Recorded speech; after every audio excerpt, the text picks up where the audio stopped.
Hello everyone, Mishi Mavros here, and today I would like to talk about borderline personality disorder and our ability to take accountability.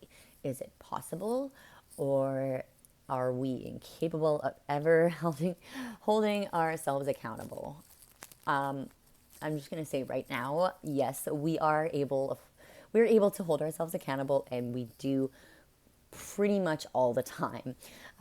Even times when we are not necessarily verbal about it, immediately after we say or do something that seems disproportionate to the event, we usually go into a state of kind of depression, kind of like a self hatred, like, why did I do this? Why am I so hurtful? Why am I doing this to people I love? Why am I not able to handle my emotions the way normal people are? And this kind of negative self-talk can really eat us alive, and it can send us into that spiral of either dissociating for a really long time, dissociation, or just full on self hatred, depressing, and even sometimes suicidal thoughts, very intrusive thoughts. And that is just kind of what goes on internally in our minds.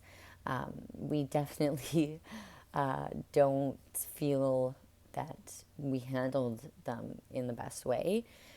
And basically, every single time I've ever reacted in a way that I wasn't happy with, basically the entire time I'm just thinking, like, oh, I wish I could go back in time and deal with it differently, with a more stable mind. And that's what dialectical behavioral therapy, which is known as one of the best ways of treating borderline personality disorder, it tries to teach us how to deal with our emotions when we're feeling them in the moment, acknowledging that we are feeling something that is very extreme, but stopping before we react and kind of taking the time to process it internally before saying or doing something that we will regret afterwards.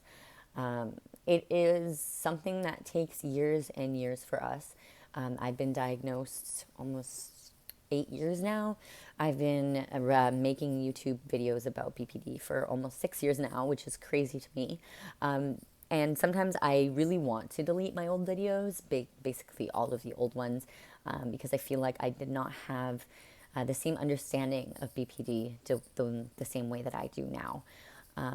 But I feel like that is almost in and of itself holding myself accountable, and just kind of showing people different levels of functioning with BPD, and what someone that might not have had treatment would think. And now, now that I'm older and I've been through so many more experiences and just live life, I can now give kind of a different take on everything to do with that. So, like, I'm usually cringing at those videos, but I also find them interesting to see what I used to think in situations, because I do now a great deal of self-reflection, because I notice a lot of patterns in my life, and especially now as a mother, I want to, more than anything, just be a stable, loving figure that can focus on loving her and raising her to be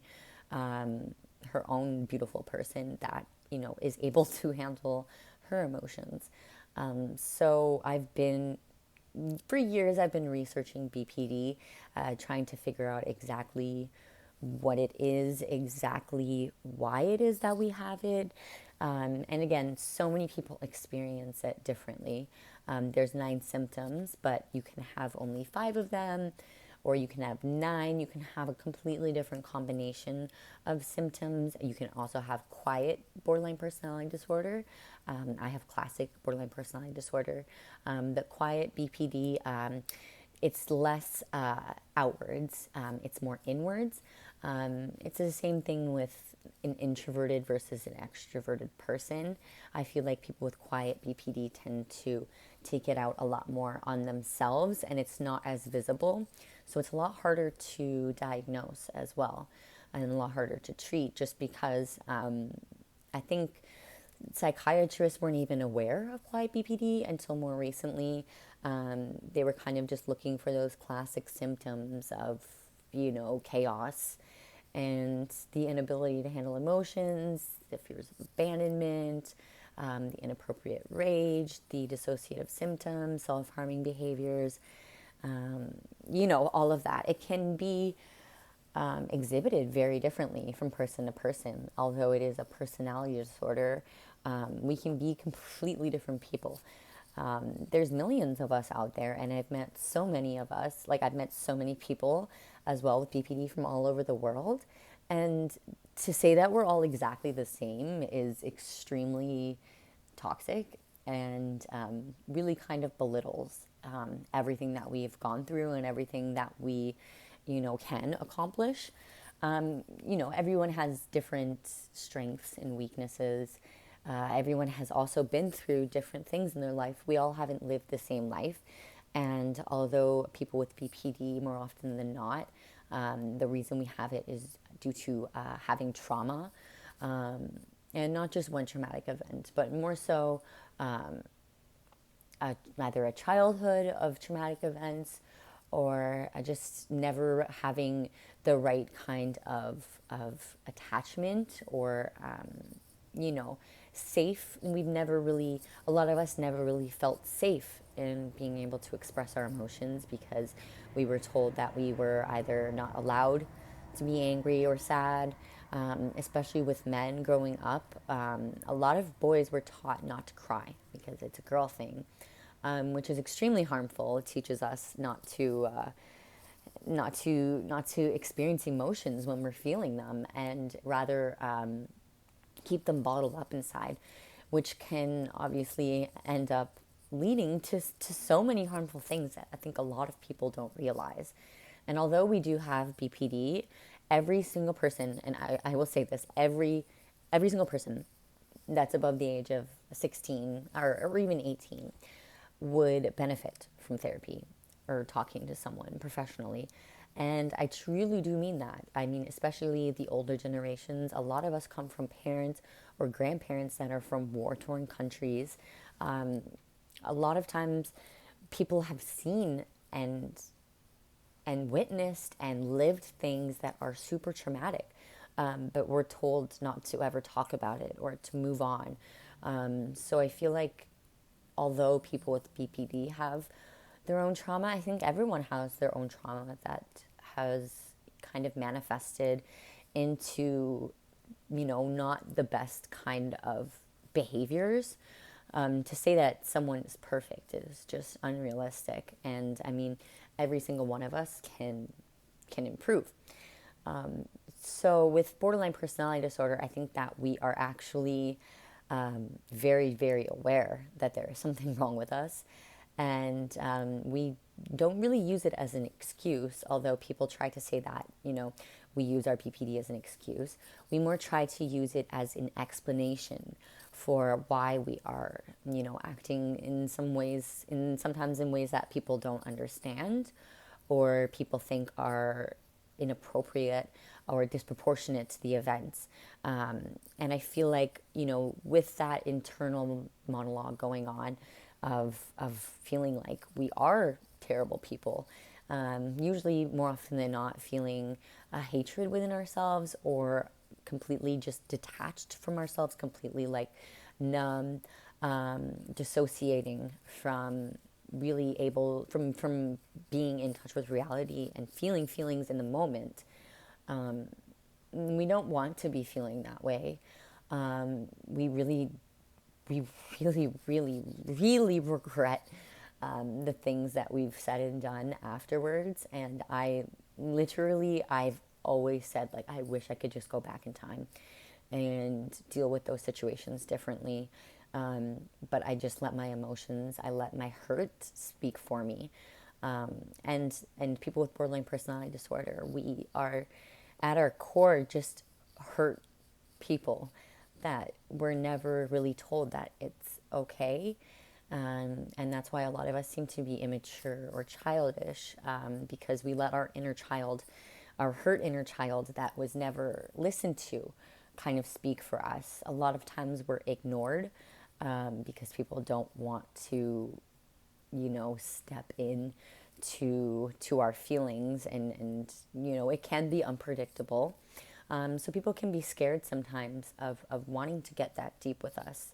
Um, but I've learned not to apologize anymore for being deep, or feeling things so very deeply, because I've definitely experienced things that others haven't, but that makes me special and that makes me beautiful, just as it makes all of us special and beautiful. And I think our trauma does not define us. So, with accountability, I agree that sometimes people with BPD can be focused more so on our hurt than on the hurt that we may have caused others. Um, Usually, our reactions are taken and kind of used to absolve everyone else of their guilt in situations. So we're often used as the scapegoat in events or situations where there's disagreements on, there's things that have happened on both sides. The person that's usually done the things to the borderline, their actions are never really talked about, because everyone would rather talk about how we disproportionately reacted. And usually, people think that we're going to react a lot worse than we actually do, once we are honest with them with our borderline.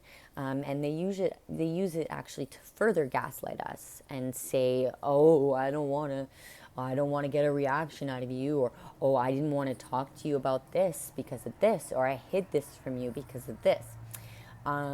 It's very, very easy for us to be completely blamed and just seen as the villain. So that sometimes makes it hard for us to kind of also speak about it, because we just feel sometimes just ganged up on and dogpiled, and that no one is in our corner. So it's hard for us sometimes to be like, you know what, yeah, you're right. I did handle that situation poorly. I should not have yelled. I should not have, called that person terrible. I should not have said that I never want to see them again. Usually our reactions, although they are extreme, sometimes they can be very well explained by either the abusive or manipulative people in our life. But I do think moving forward, I always try to do this with my loved ones now. I always apologize, as soon as I've come back to a baseline of, not overly angry or overly sad. I will always try and, readdress it and bring it up and say, hey, I really regret how I acted. I am so sorry for those things that I said. I can understand that it made you, it must have made you feel very terrible. And that wasn't my intention. But I am going to work next time on dealing with my anger better, because that wasn't okay for me to do to you. And I apologize. That is a true, real apology. And that is apologies that we would love to give people and would love to learn how to give people.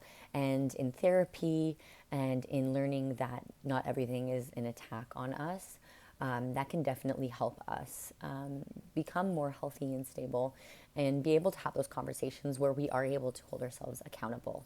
I think that it is important, though, when talking to someone that you love with borderline, um, although you may be frustrated with our actions, I think it's important in every situation to acknowledge every person's actions. I don't think that it should always be an attack on us.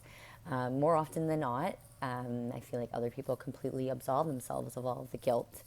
And we're usually pretty used to dealing with narcissistic, manipulative people, because we end up thinking that it is all us.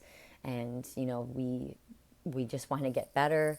I think the most accountable thing you can do for yourself is realizing that you have a problem that you want to improve and seek treatment for it. Again, it is not as easy as just going to the doctor and asking for a therapist or asking for treatment. For a lot of people in most countries, it is very inaccessible. very costly. I am lucky to live in Canada where it's not, it's not super hard to access, although it is spread very thin. So there is lots of wait lists, and I've been on wait lists for years for therapy for borderline personality disorder. But I don't give up hope, and I still try every day to be a better person. I still try every day to be more and more honest and verbal and communicative with my loved ones. And I try to think before reacting. And that's all any of us can do. I think if you every single day just want to be better, that's absolutely the best step. And if people haven't told you in a while, you are absolutely 100% deserving of love, and you are deserving of recovery. And I think that once you start to develop that relationship with yourself, like I have slowly started to with journaling, manifesting, using affirmations. I would love to make a video about that as well, BPD and spirituality, just because I'm just kind of getting into it. But changing that mindset within yourself of being like, okay, you are not your past actions. You are more than that. You are able of accomplishing your goals. You are able and worthy of getting better, and you are worthy of love, self-love, and unconditional love. So yeah, I am so excited to be doing videos regularly again. My next video, I would love to talk about borderline personality disorder and toxic, narcissistic families, relationships, and setting boundaries.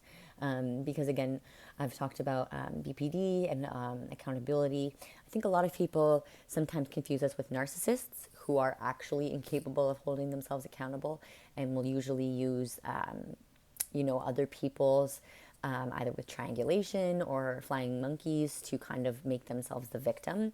And I don't think people with BPD ever try to play the victim. I think if anything, we try to explain what's going on. So yeah, there's lots of videos coming soon. If you guys watch this whole video, thank you so, so much. And if you haven't already, please check out my website. It'll be down below, theblackLambs.com. I sell apparel and have a mental health blog. And follow me on Instagram and TikTok at The Black Lambs. Thank you so much, as always, for watching, and see you guys in the next video. Bye.